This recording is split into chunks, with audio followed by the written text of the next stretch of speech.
James Marape will go down in the history books of Papua New Guinea as one of the worst prime ministers Papua New Guinea has ever produced. Hi, hello, Papua New Guinea. This video is continuous and part 2 of the first video that I did regarding the chair of the prime minister to be elected by the people, so that whoever becomes the prime minister will not be accountable to the members of the parliament like what they are doing, but they will then be accountable to the people in this country. Well, you cannot be continuously doing the same thing time and again expecting the results to be different. For our country to progress and prosper, for our country to see change going forward into the next 50, our leaders must be prepared to provide a leadership that is totally different from what has been the case. Our leaders, in particular the Prime Minister, must learn from successful world leaders like that of Burkina Faso, and he must be prepared to rule this country with iron fist and provide an extraordinary leadership. And only then, to a certain extent, we will see change happening in this country. Otherwise, if they will continue to do what they are doing, they will run this country to the dogs, and soon we will have no country. As we are about to celebrate Papua New Guinea's 50th anniversary, Papua New Guinea is already switched on life support mode, and it's an undeniable fact. Well, I've said it very clearly in my first video that if James Marape is very serious about taking back this country, he should come out and admit to the people and say, look, over the last 50 years, those successive prime ministers that came before me were managing politics and not governing the country. I am on the road managing politics and not governing the country. Those prime ministers who will come after me, regardless of what they do, they will continue to manage politics. Hence, now that I am on the chair as a prime minister, currently witnessing Papua New Guinea's 50th anniversary, the only present that I can give it to the people of Papua New Guinea as a prime minister is I will go back to the parliament and pass necessary laws and amendments and make necessary preparations for prime minister to be elected by the people. And only then James Marape will have created some legislation under his leadership. Otherwise, if he will continue to do what he's doing, James Marape will go down in the history books of Papua New Guinea as one of the worst prime ministers Papua New Guinea has ever produced. Well, he is already destined for that record, and he has a choice. Well, in this video, I will talk about corruption and politics in Papua New Guinea. Many of you who are listening to me now, you will agree with me that politics in Papua New Guinea has become a very lucrative industry through corruption. Politics in Papua New Guinea has become an avenue where people become wealthy and millionaire. They become rich quickly, unearned, without hard work.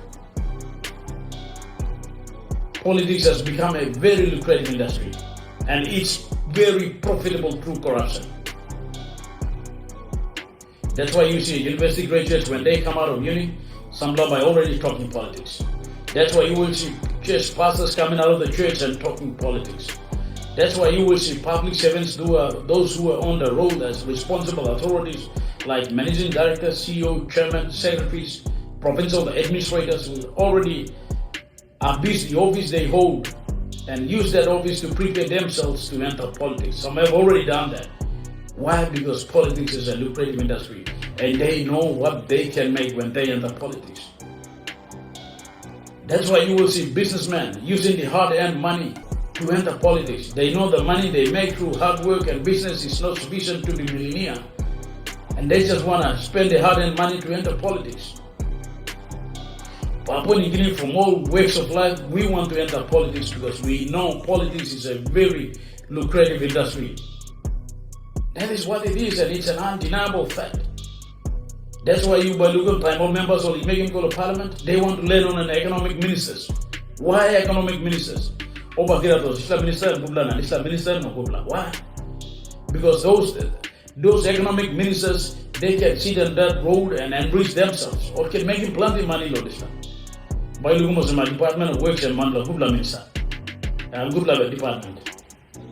Minister of Law, Finance, Minister of National Planning, Minister of Treasury, Minister of State Enterprise, Minister of Mining, Minister of Petroleum and Energy, Why about those? And all ministries are good if they want to generally save people.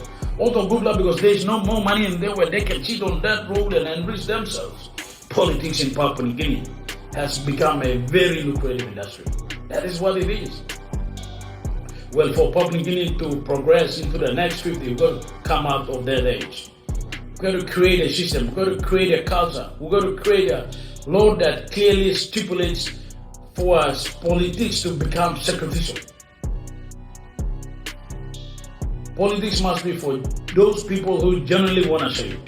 The only way to make politics a sacrificial industry is by, once they have made the Prime Minister elected by the people, this Prime Minister needs to go to the Parliament and amend our constitution that clearly stipulates if any politicians are found guilty of abusing the office they hold to enrich themselves or their cronies, they must be imprisoned for life, and that must be non-negotiable. Only then the politics will become a sacrificial industry. Only when our law clearly states that any politicians who are found guilty doing any corruption to enrich themselves, regardless of the magnitude of the corruption it is, they must be imprisoned for life. Then you will see politics will become sacrificial and everybody will step back. Politics will become a death trap. Those who genuinely want to save people and the country will enter politics. All pastors will go back to church and preach goodness or silent planting for me to heaven. By university, some of them come out and build up their career in different professionals. By businessmen will go work hard to become millionaires in this country.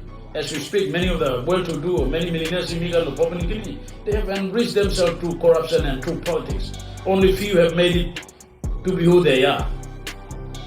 By looking public servants, by go back in the saving department or occupy them diligently without having politics in mind.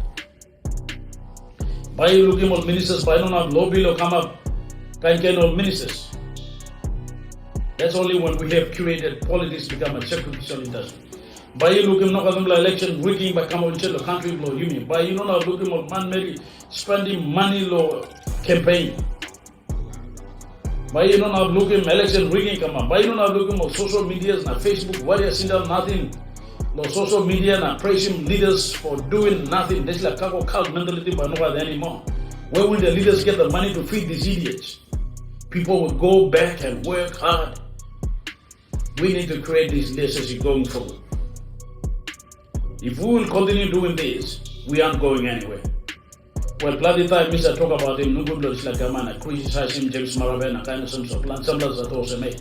And can you come up with some solutions that can take back this country? And these are some of the concrete solutions that I think and I feel for Prime Minister and the government of the day to implement to take back this country. Whether they have a choice to do it or don't, that's their problem. But if they don't do it, Mama will feel pain, carrying on beginning, stop here, or it's like beginning by tomorrow come out or by less of corruption. All by come out and less of corruption, and these generations, new generations that are coming will rescue this country. God bless Papua.